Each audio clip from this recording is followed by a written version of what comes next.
At the start of the story, we are introduced to the entertainment world, a place overflowing with shine, fame, and glamour. In the middle of it all is Atsumu Amagasaki, a young man who simply wants to live a normal life. Even though people constantly ask him to help them succeed in their careers, that we soon learn the reason behind this. Atsumu has 7 sisters, all of whom are well-known figures in Japan's entertainment industry. His role is to manage them, making him the one handling everything behind the scenes. For a long time, Atsumu believed he was an important part of his family, until his 18th birthday, when everything suddenly changed out on that day. Atsumu received a message from his family asking him to meet them at a restaurant to celebrate his birthday.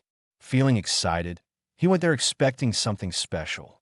Instead, he was met with a strange cake decorated with a cracked skull and covered in farewell messages. Before he could fully react, his family told him that starting that day, he was no longer a member of the Amagasaki family. Atsumu was completely stunned. When he hesitated, they mocked him and asked if he was too stupid to understand what was happening. Atsumu replied that he did understand, but the decision felt sudden and unfair. He had not done anything to deserve being kicked out. A part of him still hoped this was just a cruel prank planned by his sisters, with a real birthday surprise waiting for him in the end. The hope disappeared when the 5th sister, Mitsuki Amagasaki, an idol, snapped at him. She made it clear that this was not a joke, and said she was ashamed to be the twin sister of someone as useless as Atsumu. The 3rd sister, Mika Amagasaki, a model, agreed with her and said she could not believe Atsumu was truly their brother. The youngest sister, Yichiro Amagasaki, a YouTuber, mocked him by saying that even if this were a prank, no one would care enough to watch it. The 2nd sister, Futaba Amagasaki, known for her many talents, supported Yichiro's comment. The eldest sister, Io Amagasaki, an actress, called Atsumu foolish for thinking this was a prank at all. She said only elites deserved to carry the Amagasaki name, and that someone like Atsumu, a worthless half-breed, did not qualify. The 4th sister, Shiki Amagasaki, a voice actress, laughed at the situation and joked that Io's words were so harsh that if she were the one being insulted, she might have taken her own life. The 6th sister, Nana Amasaki, a singer, stayed silent and chose to ignore everything. Finally, their mother, Amana Amasaki, the CEO of their talent agency, spoke up.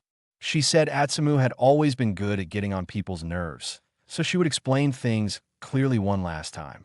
According to her, men were nothing more than filthy and useless pigs, and they had no place in the Amagasaki family. Atsumu was left completely shaken and speechless. Even so, he forced himself to speak. He said he understood that everyone there hated him, but he begged them to reconsider throwing him out. He had spent his entire life trying to be useful and helping them in every way he could. They were the only family he had, and he had nowhere else to go. More than anything, he did not want to lose that bond. His heartfelt words only made them laugh harder. After that, his twin sister Mitsuki Amagasaki told him bluntly that there had never been any bond between them in the first place.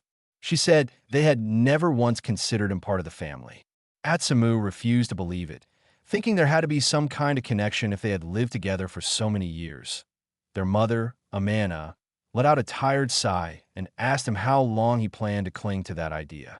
She then explained the truth. They had only kept him around to meet a single condition. That condition came from the grandmother's will, which stated that Amana could only use her inheritance to fund the agency if she raised and showed love to Atsumu until he turned 18. So everything she had ever shown him had been an act. All the affection and care he thought was real had been nothing more than a way to secure money. Now that he was finally 18, there was no reason to tolerate him anymore. She scolded him for being useless, slow, and good for nothing, saying they had all suffered because of his mistakes. But that suffering was over now, since today was his 18th birthday. Because of that, they no longer needed to put up with him, and the day became something worth celebrating. They prepared to celebrate the occasion, wishing Atsumu a happy birthday, along with a goodbye. They openly celebrated getting rid of him. That Atsumu listened. Memories from the past flooded his mind. He had truly believed that if he worked hard enough, they would eventually accept him. He genuinely thought they were a family. Tears slowly filled his eyes. Amanda then told him that his job was finished and ordered him to hand over his phone and any other personal devices before leaving. She said they could not risk any private information being leaked. Atsumu understood what she meant and forced himself not to cry. He wanted to stay strong and leave quietly, without causing any more trouble for them. Each of his 7 sisters either looked happy to see him go or showed no reaction at all. Atsumu smiled through the pain and thanked them one last time for everything.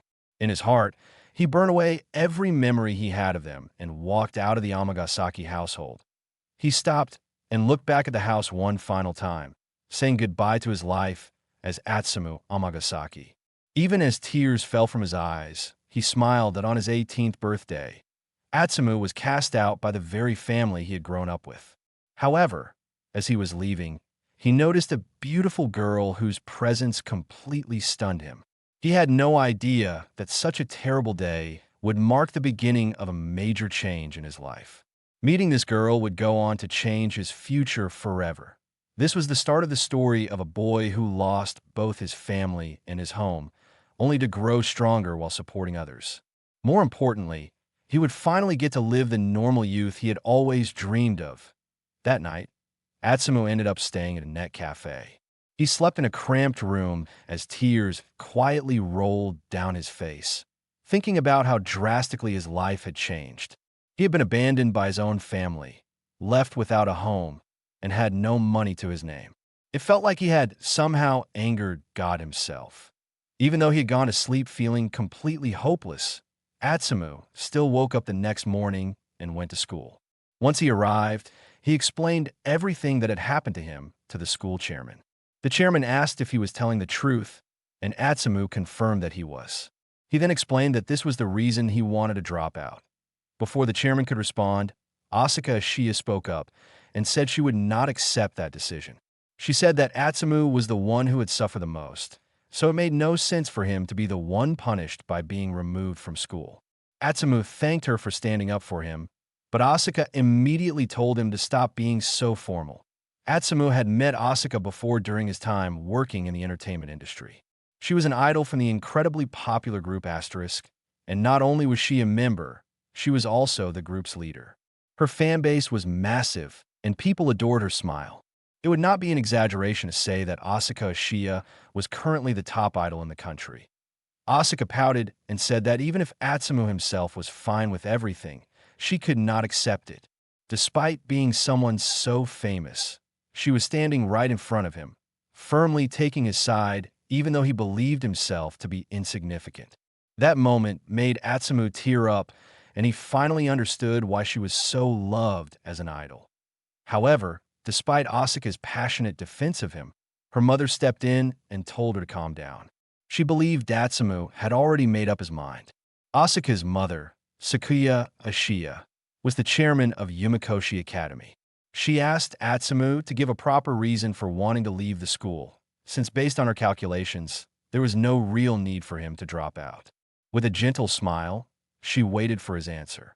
After thinking it over, Atsumu realized that he did not actually have a solid reason to quit. This immediately annoyed Asuka, who demanded to know if he was playing some kind of prank on her. Atsumu quickly denied it and explained that the real reason he wanted to leave was guilt. Yumikoshi Academy was filled with ambitious and talented students who were already popular and came from impressive backgrounds. They attended the school with clear dreams of entering the entertainment industry. Atsumu felt bad attending the same school when he had no ambitions of his own and was already stepping away from that world. He felt that staying would be disrespectful to the academy.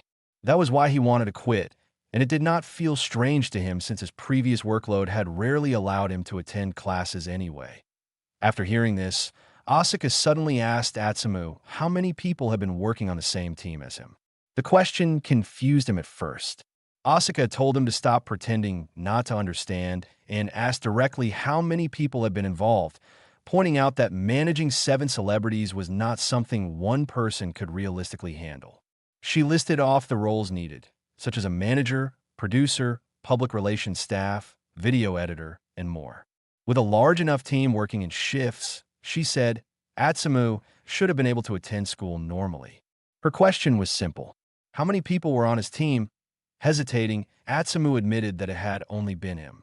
Asuka was clearly shocked and confronted him, refusing to believe that one person could manage all of that alone. Managing 7 people was far too much work. Atsumu explained that the responsibilities had slowly piled up on him as his sisters became more famous. Even then, he admitted he was never very efficient at handling everything. Suddenly, Atsumu realized something and asked Asuka why she was so involved in this situation. He understood that her mother was the chairman, but Asuka herself had no real reason to be there. Asuka grew nervous and struggled to come up with an answer. That was when Sakuya calmly revealed the truth. Asuka had asked the security guard to notify her the moment Atsumu showed up at the school. Asuka instantly turned bright red and rushed over to her mother, scolding her for revealing that to Atsumu. Watching her reaction, Atsumu could not help but say that she looked cute. That only made her blush even harder. She pretended to be angry and snapped at him for calling her cute, though she quickly admitted she was not actually mad. She just said that she did not want to be called cute. Atsumu immediately agreed and said he would not call her that anymore. Instead of making things better, this upset her even more. She turned to him and asked if he really meant that he would never call her cute again. Atsumu found himself completely confused, wondering what she actually wanted from him. At the same time, he could not deny how genuinely adorable she was acting. Before things could get any more awkward, Sakuya Ashiya stepped in and redirected the conversation. She reminded Atsumu that he would now be living on his own terms, and asked him what he planned to do next if he was leaving the academy. Atsumu answered honestly. He said he wanted to live a normal life. He wanted to go to school regularly, make friends, and maybe even get a girlfriend someday. What he truly wanted was to experience a normal youth. Hearing this, Sakuya smiled, clearly pleased, and told him that she already knew the perfect school for him. That a few hours later, Atsumu found himself in an unfamiliar town after leaving Yumekoshi Academy behind. This place would be his new home. He had arrived there thanks to Sakuya's recommendation, which got him accepted into a new school and even secured a dorm room for him. She had also said some strange things about how helping him so much would increase her daughter's chances, but Atsumu brushed it off and assumed she was just being kind. Sakuya even offered to cover his rent and school fees for the time being, which meant everything to Atsumu, who had thought his life was completely over. Still, he decided he would work a part-time job while studying so he could pay her back someday. Even after everything that happened the day before, his life finally seemed to be getting back on track, and Atsumu could not have been happier. However, on his way to school, he noticed 2 delinquents harassing a girl.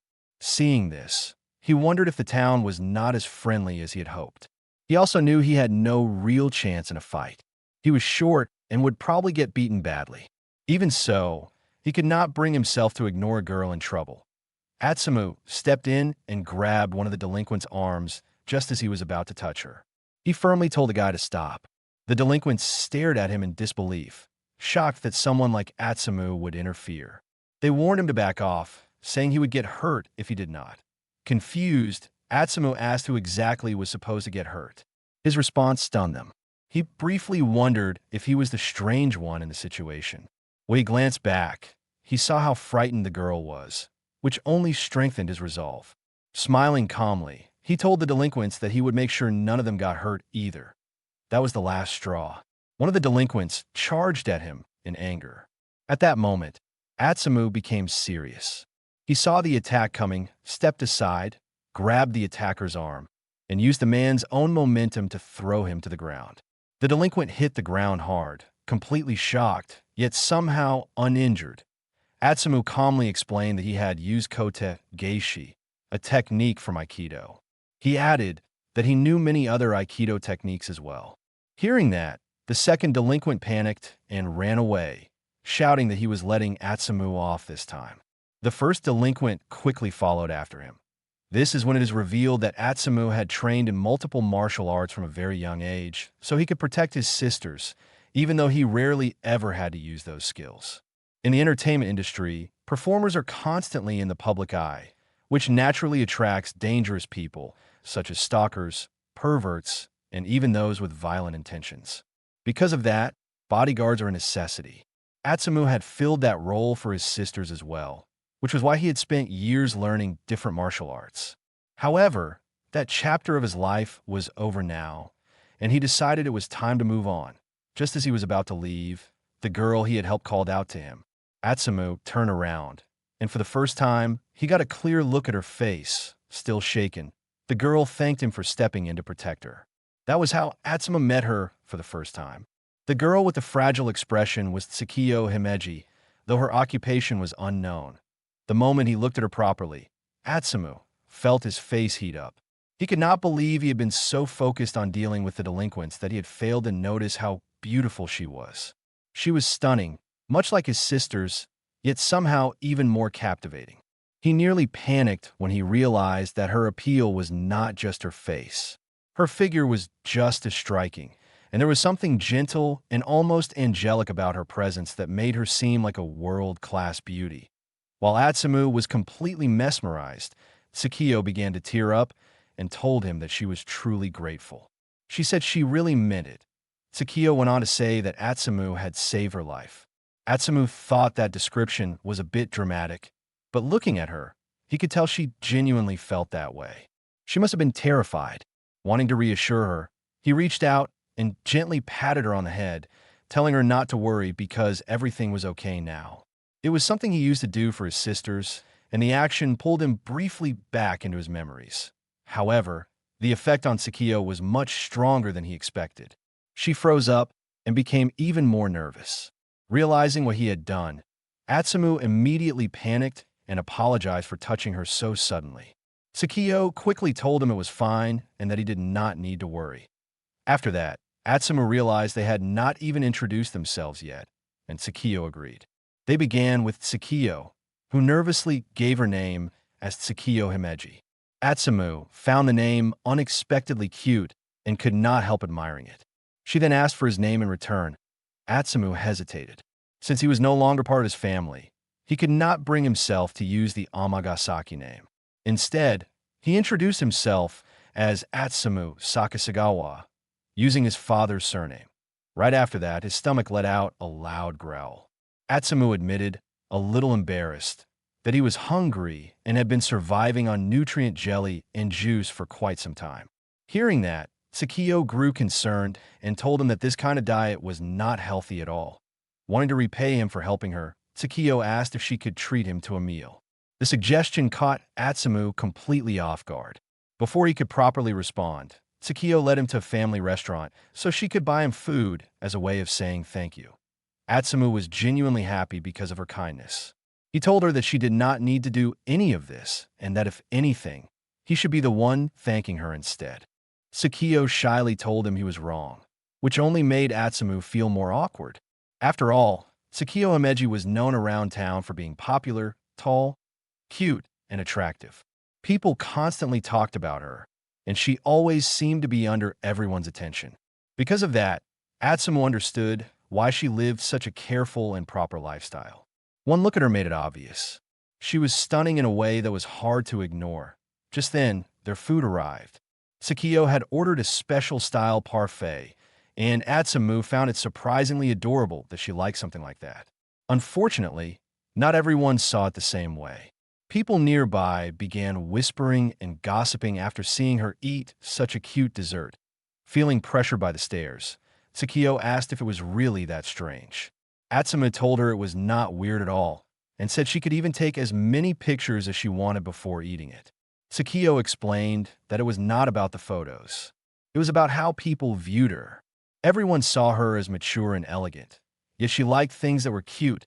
Atsumu told her that was completely fine and even a good thing. To him, a beautiful girl who also liked cute things was charming and fun.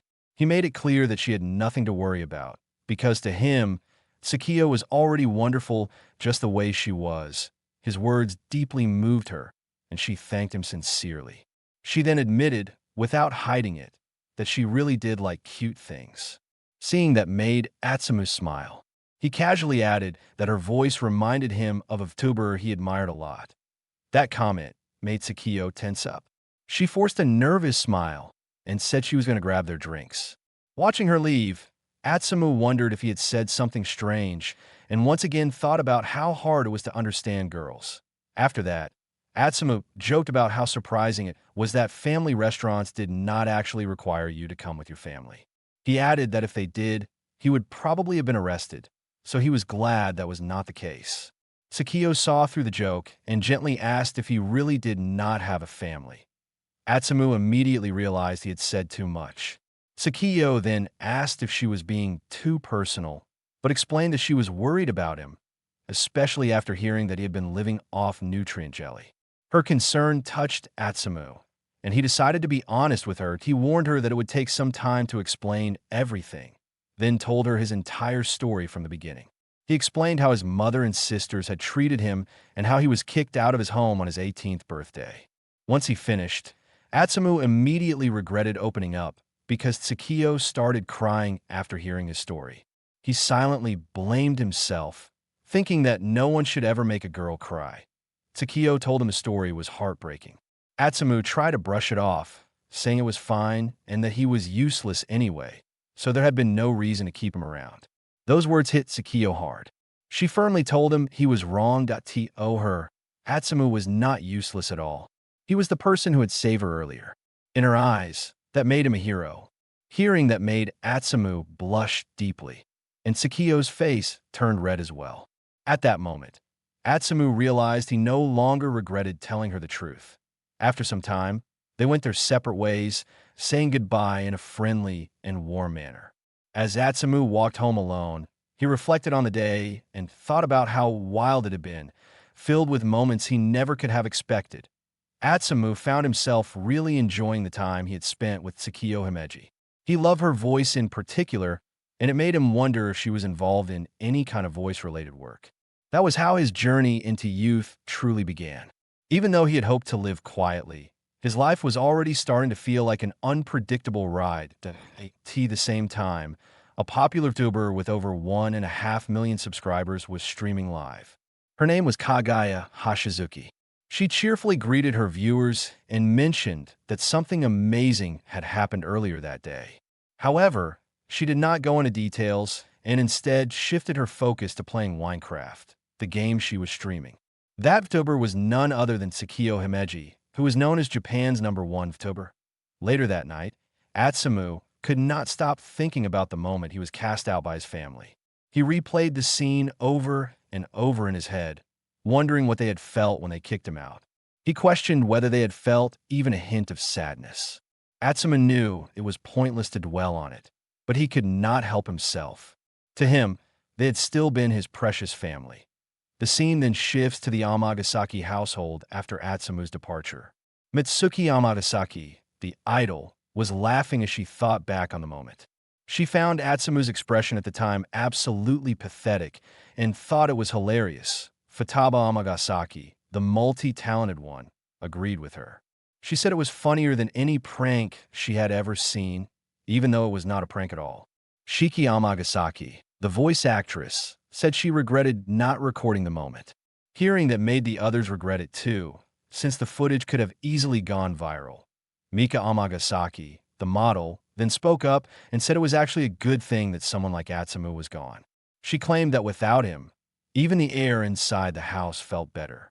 Her bluntness shocked the others, who wondered just how much frustration she had been holding back. They encouraged her to let it all out. Mika started by complaining about the strict diet Atsumu had forced on her. Even though she had never had issues with gaining weight, he refused to let her eat anything even slightly fatty. Shiki quickly agreed, saying she understood exactly how that felt. The sisters then asked Shiki to share her own frustrations. For her, it was all about the ban on spicy food. She could not believe that Atsumu had suggested that someone as talented as her could damage her voice by eating spicy dishes, so he completely prohibited it. Now that he was gone, she was finally free to eat whatever she wanted.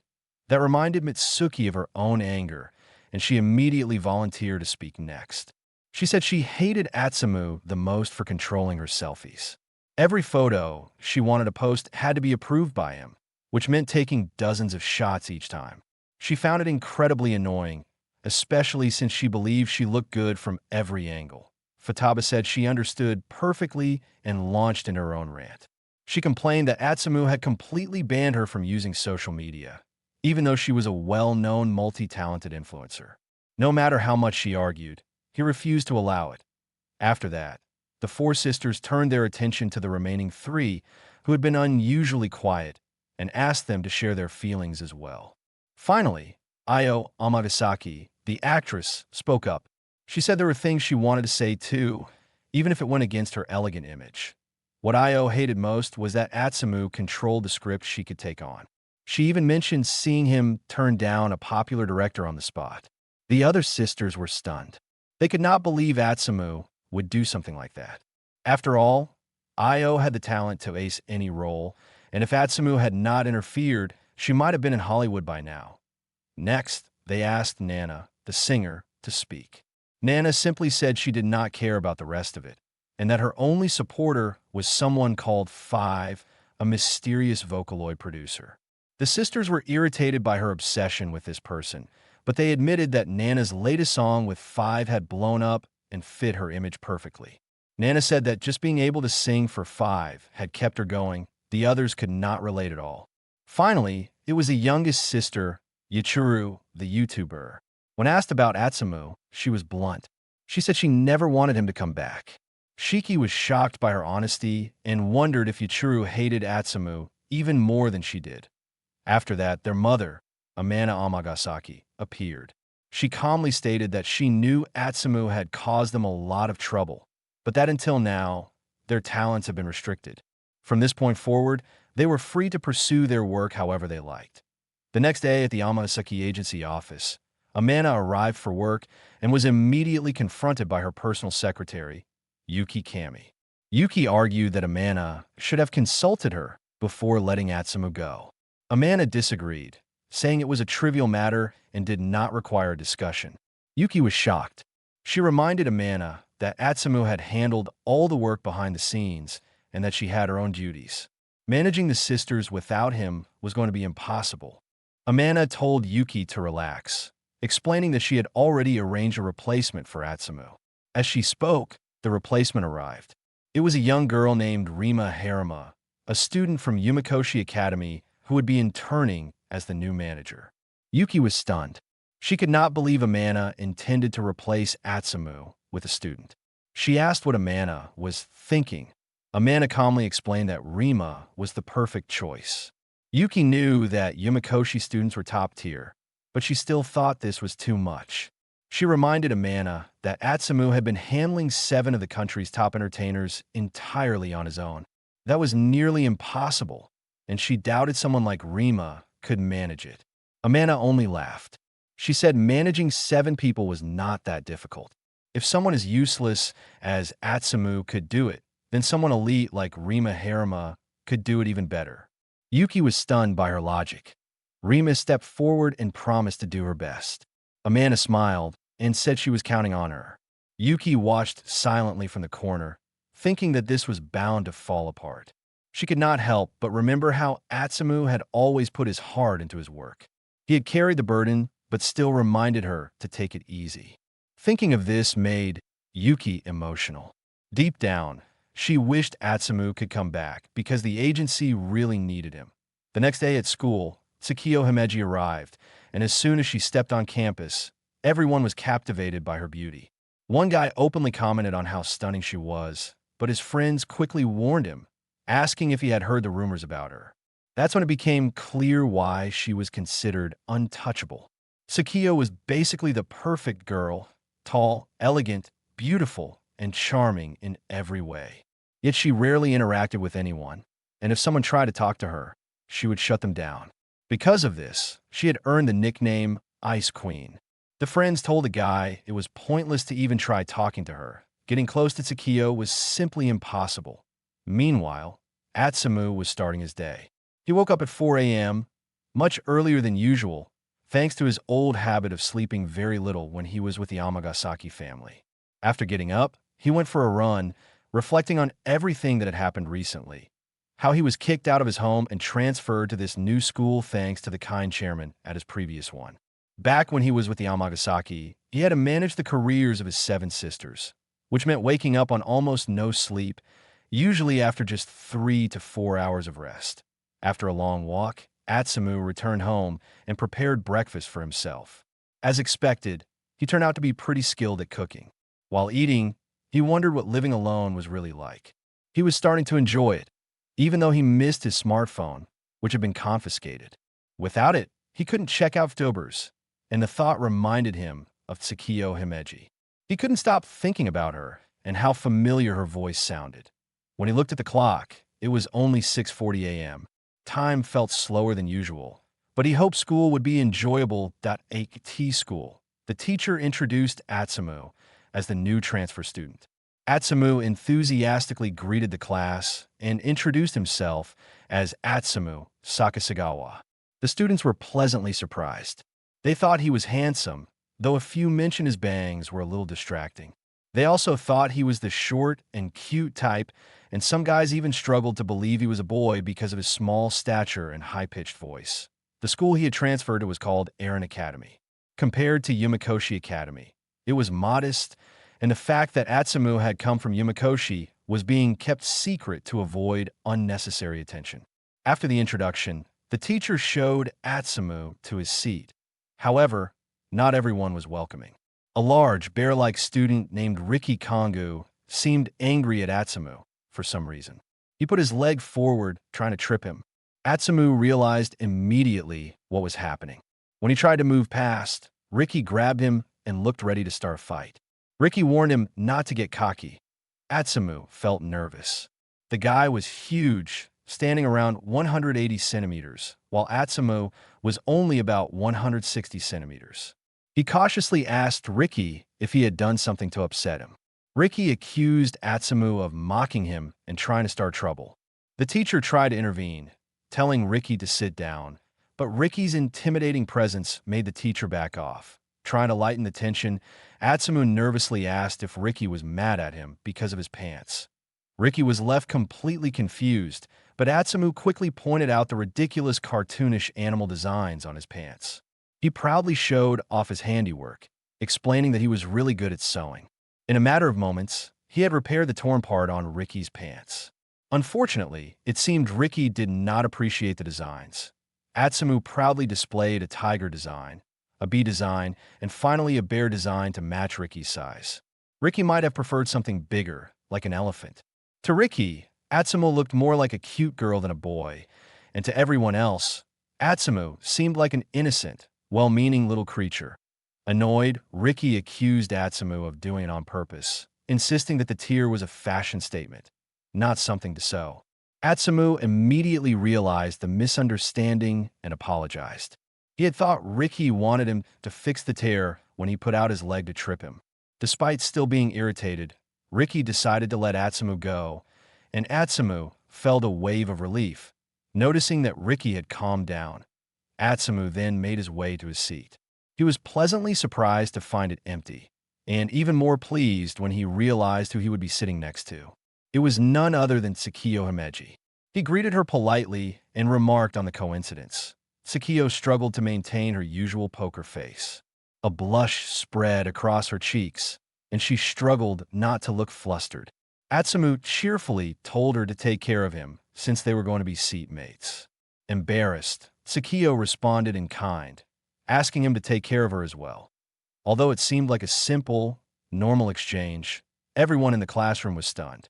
They had just heard Takio Himeji speak for the first time, and her voice was surprisingly cute. Atsumu had no idea why everyone was reacting so strongly. He soon heard the whispers. It was a never-before-seen event. The Ice Queen, Takio Himeji, had just spoken to the transfer student. This left Atsumu bewildered. He wondered why exactly Takio Himeji had earned the nickname Ice Queen at the same time. Atsumu reflected on his past connection to her.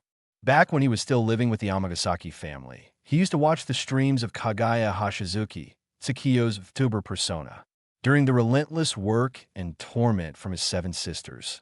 Watching Kagaya's streams had been a small escape for him. He would make time to watch her despite his busy schedule. Eventually, though, he stopped being able to watch, and the connection with Kagaya Hashizuki had faded. Now, sitting next to this beautiful girl, Atsumu couldn't help but reevaluate his current situation. Everything that had happened, from being kicked out of his family to transferring schools, had led him here. Truthfully, he couldn't have been happier. He was finally sitting next to Kagaya. Even so, Atsumu found himself bothered by all the attention he was suddenly getting. The guys in his class kept staring at him with annoyance, making it hard for him to focus. On top of that, he felt bad for Takio, who was probably getting even more unwanted attention than he was. He started to regret transferring to this school, thinking that he was only causing trouble for others. At the same time, he still could not understand why everyone called Takio the Ice Queen. He could not figure out how someone as kind and gentle as Takio could end up with a nickname like that. He also kept wondering why someone like her, who seemed so perfect, had cried for a guy like him. As he looked around, Atsumu noticed Sakio's bag and how many keychains were attached to it. They were all cute and fit perfectly with her image. When he looked closer, he saw something in particular that caught his attention. He wanted to ask her about it, but as he tried, he realized all the boys were glaring at him. They clearly did not want the new student talking to their Ice Queen. Not wanting to cause more trouble, Atsumu decided to wait for a better opportunity. That opportunity came during lunch break. Takio led him to the rooftop, her usual place to eat in peace away from everyone. As they sat down together, Atsumu realized it was the perfect chance to finally talk to her. He started by asking why people called her the Ice Queen. Takio hesitated but decided to explain, though she admitted it was embarrassing. She told him that she had trouble talking to people. Even when someone approached her and she wanted to reply, she could not find the right words to carry a conversation. Her shyness and inability to communicate made people think she was ignoring them to make things worse. There was a rumor that she came from a royal family and that she avoided speaking to commoners. The combination of the rumor and her shyness spread quickly, and that was how she got the nickname Ice Queen. Atsumu listened and realized that all the trouble really came from her shyness. Takio agreed, but admitted that she did not have the courage to tell everyone about her struggles. Atsumu could see a sense of melancholy in her and understood that this issue genuinely bothered her. Wanting to help, Atsumu offered that they could eat lunch together on the rooftop every day from now on. During their lunch breaks, they could practice having conversations, helping Takio get more comfortable. She agreed, accepting him as her teacher for this. Atsumu knew it probably would not fix everything, but it was better than doing nothing. At least, it was a start. After a while, Atsumu mentioned how strange it was that Takio could speak normally during her streams, yet struggled in real-life conversations. Takio agreed with him. Atsumu quickly apologized, saying he must have been imagining things, but when he realized she had agreed, he nervously asked if she was really a streamer. Takio froze, realizing she had been caught. For a moment, Atsumu could not believe it either. Could Takio really be Kagaya Hashizuki? A tense silence followed before Takio, blushing and teary, admitted that she was. She mumbled that she hadn't expected Atsumu to notice. Atsumu admitted that he had only half been sure, but it had turned out to be true. Curious, Takio asked how he had figured it out. Atsumu explained that it was a combination of things, including the way she had talked at the family restaurant. The way she expressed herself, her voice, and her love for strawberry parfait all reminded him of Kagaya. Takio realized that she had let her guard down because she usually did not spend time with anyone at school. But the thing that had made Atsumu most suspicious was one of the keychains on her bag, the Chichakwe mascot. He explained that he had noticed it back in the classroom, which shocked Takio. The mascot was not official merchandise, and she had made it herself. She sulked, saying she usually kept it hidden in her bag, but she had relaxed since no one normally sat beside her. Atsumu then said that seeing the keychain had made him very happy. Takio was confused and asked why. Atsumu revealed that the keychain was based on original artwork he had created called V. Takio froze, stunned that Atsumu was actually V, one of Kagaya's earliest listeners. Atsumu clarified that the name was supposed to be pronounced 5. Takio admitted she had never expected such a connection to exist between them, but but she was glad it was Atsumu and not someone else. She gave him a genuine smile, which made his heart flutter. Atsumu quickly changed the topic back to her difficulty talking in real life, that he asked why she could speak so confidently during streams, yet struggled in person. Takio explained that it was because she was not really herself online. On camera, she had to appear tall with sharp eyes, but that was not how she wanted to be. She wanted to be a cute, soft, small girl instead. Atsumu thought she was perfect as she was. She was beautiful, had sharp eyes, and a great figure. Still, he understood that her ideal version of herself was closer to the virtual Kagaya Hashizuki, the persona she presented online. Atsumu thought hard and came up with the only solution he could think of. He decided that he would make Takio cute in real life too. The two of them headed to a nearby shopping mall. Atsumu loved the place and thought it was really convenient to have something like this so close to school. Takio explained that they could find almost anything in the mall, and Atsumu thanked her for showing him around. He was genuinely happy because this was the first time he had gone out with a friend from school in his life. Takio, however, seemed a little flustered when he called her a friend. Eventually, they arrived at a cosmetics shop. Atsumu told her that he had been in charge of taking care of his sister's makeup, so maybe he could help Takio too. The fact that he offered to do this impressed Takio, and Atsumu reassured her that cuteness could definitely be created with makeup. Meanwhile, the salesgirl in the shop, Haruko Yamaguchi, had recently returned to her hometown after getting married. She started working in this shop because she still wanted to be in the makeup business, even though her original dream of becoming a professional makeup artist had not worked out. She was not particularly skilled at the job and mostly recommended the popular products her boss told her to. When Haruko saw Atsumu and Takio entering, she got nervous. She quickly realized that they looked like a high school couple and found them adorable. She thought Atsumu was a cute, polite boy, and Takio was a tall, beautiful girl who looked stunning even without makeup. Atsumu asked Haruko if they could borrow some products for a trial, and she agreed. He then got ready to do Takio's makeup. As he prepared, Takio told him to take good care of her. Haruko was surprised because she had not expected the boyfriend to actually apply makeup herself. She knew it was becoming more common for friends to do each other's makeup, but she worried that Atsumu might mess up since his knowledge seemed basic for what she had overheard earlier. What happened next completely stunned Haruko. Atsumu moved with precision and confidence.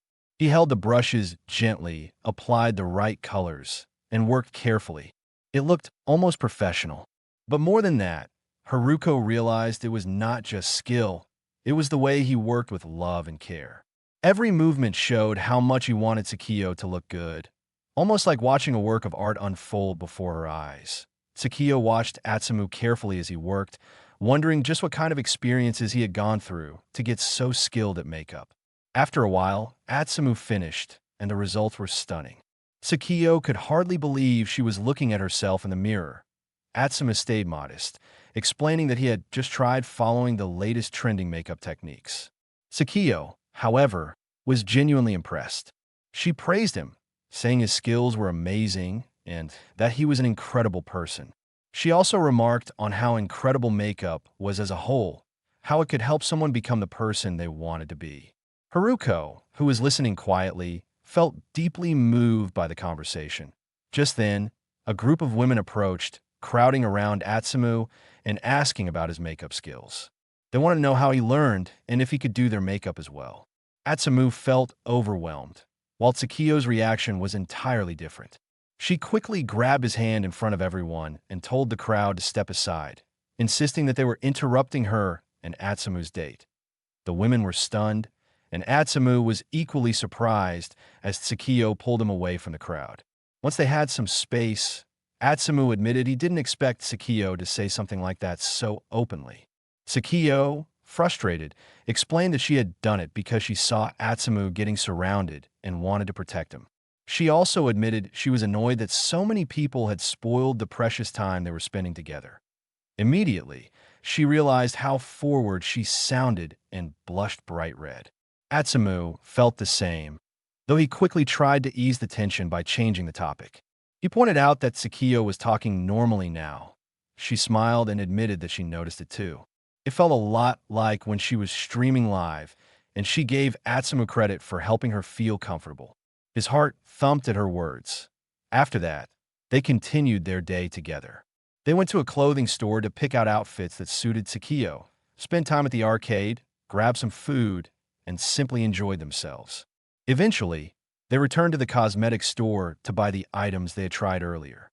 The day had been long, fun, and full of small, unforgettable moments. After finishing up, Atsumu looked at Takio and remarked on how much they had managed to do and how many places they had explored in such a short time. Takio smiled and suggested they go get a strawberry parfait. Atsumu was a little surprised at how eager she was to have it again, but he couldn't help smiling. Their fun, however, came to an abrupt halt when the tall 180-centimeter guy appeared, clearly angry about Atsumu spending time with Takio. Atsumu immediately recognized him as the same delinquent he had beaten up earlier, along with the other two guys he had taken down to protect Takio. He wondered why they were back now. Meanwhile, back at the Amagasaki household, the new manager, Rima Harem, was getting scolded by Mitsuki, the idol. Mitsuki was yelling at her to get into the car and blamed her for making them late, marking the start of what was shaping up to be a grueling day for Rima. At the office, Yuki Kami, an employee at Amagasaki Entertainment, reflected on the chaos caused by firing Atsumu. She was frustrated with CEO Amana Amagasaki for letting him go, knowing how much work he had handled behind the scenes. The company was already swamped with phone calls for rescheduling and other management tasks that Atsumu used to take care of. Despite the workload, she felt some relief that nothing catastrophic had happened yet. Yuki also worried about Rima Harem, the new hire. She wondered if the young girl was managing to keep up. The scene then shifted to the downtown TV station, where Mitsuki cornered Rima against a wall. She accused Rima of ruining her image and demanded accountability. Mitsuki explained that her public persona was supposed to be a cute but hard-working idol who is never late, and because of Rima, that image had been compromised. Rima nervously explained that she had tried multiple times to wake Mitsuki up, but she simply didn't respond. Mitsuki's anger flared even more as she questioned why Rima didn't wake her on time, even though Rima had indeed made the effort. Just as Mitsuki was about to escalate further, a staff member called her to the set since filming was about to begin. She instantly switched back to her charming, idol persona, leaving Rima completely taken aback by the dramatic change. Mitsuki was the face of Prison, a top-tier idol group. She was adored on social media for her boldness and her approachable, kind personality, but Rima quickly realized that behind that image was a more complicated, demanding person she would have to navigate on her very first day. Rima was shocked by Mitsuki's personality. She had expected the idol to be sweet and charming at all times, but the fierce side she just witnessed was intimidating. After the shoot, Mitsuki and Rima got into the car. Mitsuki immediately told Rima to do her makeup, as they were heading to another shoot. Rima was surprised. She had never imagined that a manager would be expected to do makeup. She knew it was normal for managers to have some knowledge of cosmetics, but she believed that only professionals should handle it. Mitsuki, sensing hesitation, shifted back into her intimidating mode. She threatened Rima, telling her to finish quickly and accusing her of sabotaging Mitsuki's image by making her late. With no choice, Rima reluctantly began doing the makeup. Later, back at the Amagasaki residence, Mitsuki vented her frustration on her stuffed bunny toy. She was furious that Rima's makeup had come out messy and needed to be redone at the studio. The mistake had caused the show organizer to scold her, and the other band members had spoken behind her back, adding to her anger. In her fury, she beat the stuffed toy to a pulp. Afterward, Mitsuki found solace in beer. She enjoyed the freedom of having no restrictions and began drinking while thinking about Atsumu. She imagined him struggling on the roadside after being abandoned by his family. Thinking about his suffering somehow made her feel better. In her drunken state, she decided to take a selfie and post it on social media, expecting her fans to respond enthusiastically. However, her expectations did not match reality. The photo received severe backlash and quickly became the top trending topic on social media. The next day, Yuki Kami was inundated with calls from outraged sponsors. They were furious about the incident and promptly canceled all sponsorship deals. Yuki checked the internet herself and was shocked by the scale of the negative response. Slowly, the Amagasaki family began to realize the truth. The reason behind their previous success had been Atsumu. His efforts had been holding everything together, and without him, the cracks were obvious. Meanwhile, Atsumu, despite being abandoned by his family, had managed to survive and find happiness. He had met a beautiful girl, and the two of them had become close friends who genuinely cared for one another. Life was finally beginning to look bright for him. Back in the mall, Atsumu found himself in the middle of a tense confrontation with Riki Kongu and his lackeys. Riki was clearly displeased that Atsumu had been spending time with Takio, but Atsumu, ever naive, initially assumed that Riki might just want to join them and hang out. That assumption quickly crumbled when the lackeys stepped forward, claiming that Atsumu had violently attacked them for no reason. The lie shocked Atsumu, who knew he had only been protecting himself, and Takio, that Riki's anger escalated immediately upon hearing the false accusations. He accused Atsumu of having the audacity to mess with his friends. Atsumu's irritation grew as well, frustrated at being misrepresented, but he kept his composure. Riki then brought up the infamous pants incident, declaring that he wanted revenge for everything. Atsumu, recalling the moment, offered to fix the problem on the spot, hoping to diffuse the tension. His attempt only seemed to enrage Riki further. Without warning, Riki threw a punch at Atsumu, who barely managed to dodge. The lackeys cheered him on to finish the fight, while Takio watched anxiously, worried for Atsumu's safety. Atsumu tried to reason with them, suggesting they settle the matter without creating a scene, but Riki refused to listen. He emphasized that his next strike would be unavoidable, citing his 11 years of karate training and his second Dan black belt. Recognizing the seriousness of the situation, Atsumu decided to respond accordingly. When Riki stepped forward to strike again, Atsumu blocked the punch with ease, twisted Riki's wrist, and brought him down to the ground in a controlled wrist lock. The lackeys were stunned. They had never expected Riki to be so effortlessly subdued. Takio, impressed despite herself, noted Atsumu's skill but quickly reminded herself to stay composed and insisted they leave the area. Atsumu grabbed Riki by the arm and led him to a nearby coffee shop, making sure to include him in a proper discussion just as he had originally intended. Once seated, Atsumu asked Riki to explain what he had meant when he said Atsumu didn't understand his feelings. Riki, initially reluctant, eventually broke down. He confessed that it must be nice to be like Atsumu, strong in fights and popular with girls, while he himself had been laughed at by his classmates and had shown his worst side to Takio.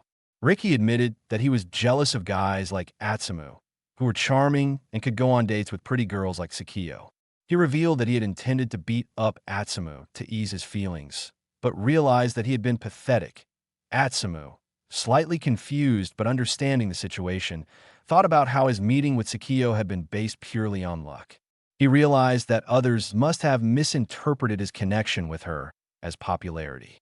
Atsumu tried to cheer Riki up by telling him that he genuinely found him quite cool. The three of them thought they had no future with girls given their appearances. Each of them had their own issues. The first lackey had monolids, which made people think he was glaring all the time. The second had very long hair and pale skin. Riki had a large face and an intimidating build. Believing that becoming delinquents would make them popular, they had tried that path, but it wasn't working out well. Atsumu understood their perspective but did not condone violence or eve-teasing. The three of them apologized for their past behavior. Takio, bothered by their worries, remembered her own struggles with image issues. She asked Atsumu to do makeup on them as well. Atsumu listened and got to work. His swift and artistic skills produced results that shocked all three. They could hardly believe the reflection in the mirror. Raida, the one with monolids, now had an elongated eye look. Fuda, with pale skin, had his tone adjusted with foundation and his long hair styled to create an androgynous appearance. Riki's harsh features were refined to give him a sharper, more approachable look. All three were pleased with their new appearances and gained confidence to interact with people normally. Atsumu felt happy seeing their joy, but reminded them that while makeup could change appearances, what mattered most was learning to love themselves as they were. His words were appreciated, and the three treated him like a teacher. Afterward, Atsumu asked Takio how she felt. She said it was fine and that she understood them. She noted that it must have been difficult for Atsumu to do so much makeup, but Atsumu reassured her that it was fine, explaining that he had done more back when he was working. Noticing that it was getting late, Atsumu apologized to Takio, mentioning that they would not be able to visit all the places they had planned.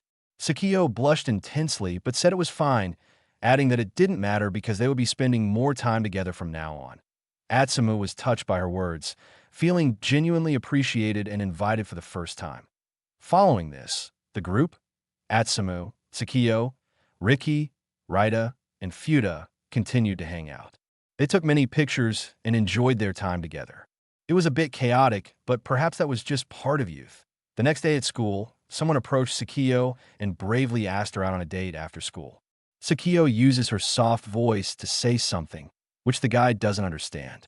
So, she speaks up louder to tell him that he has no chance. This comes off as cold and makes the guy freeze up on the spot in embarrassment. Everyone else was appreciating Takio's behavior, though. They liked her direct and cold approach. She was branded as the Ice Queen, and as such, it's only natural for her to make them feel like they're not worthy. However, in reality, Takio was a nervous wreck. She already had plans with someone else after school, so all she intended to do was tell the guy that. But her lack of social skills made it come off as if she was being cold. She assumed she'd be able to talk normally now after Atsumu's makeup made it easier for her to open up earlier. But it turns out that she isn't out of her shell yet.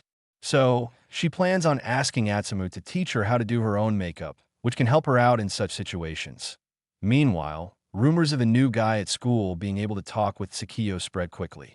As a result, many boys were left heartbroken because they had previously tried and failed to talk to the Ice Princess. Anyway, during lunch break, Takio and Atsumu meet at the rooftop. There, Atsumu guides her and teaches her how to do her own makeup. Takio was tentative, but Atsumu reassures her that she's doing just well. The rooftop was like their safe haven, a place where they could be themselves without interruption from anyone else. After a while, Atsumu tells her that she's indeed a very fast learner, as she did manage to learn how to do her own makeup properly in no time. Takio managed to fully recapture the same style of makeup that Atsumu did on her previously, and she tells that her being able to do this is because of Atsumu being a good teacher. Atsumu thanks her, but tells her that he really isn't a good teacher. Doing her makeup, Atsumu realized that Takio can be normal when she has makeup on. Takio also wants to make more friends, so he thought it would be great to teach her how to do it herself. That being said, Atsumu tells her that she can just ask him to help whenever she wants. Takio thinks that would have been rude of her to expect. Atsumu clarifies that it's not rude at all, because friends are there to always stay by each other's side. Takio overthinks about the always being together part, and equates it to being akin to marriage, which makes her freeze up. Atsumu understands that Takio will still freeze up every now and then, but that's expected. A person can't change so suddenly. That being said, it was thanks to Takio that he was enjoying his school life. However, a problem still persisted. The problem being money. Even though the principal from his former school was covering the rent for his first month living here. However, he still needs money for his own food, living, and other arrangements. From next month, he will have to cover everything that he was able to get by until now with the little money he had until now. But it's running out quickly. So, he was hoping to get a job that would pay him and pay him right away. Just then, a car arrived at the school, and it was none other than Asuka Shia. She knew it was Atsumu's school, and she wanted to go and find him. Meanwhile, school was over, so Atsumu and Takio were heading out, and they wanted to walk home together. But as they get out, they see a huge crowd in front of the main gate. Turns out a huge crowd had gathered to see Asuka Shia, all of them claiming to be big fans of her. Asuka was taken aback by this, and from there, Atsumu was able to get a look at her and recognize her. Asuka also saw Atsumu, and she made a beeline through the crowd to come and see him. Atsumu knew this was her, and he wasn't looking forward to this. After all, this was Asuka Shia, the super idol from the top idol group Asterisk. Yet here she was, talking to Atsumu.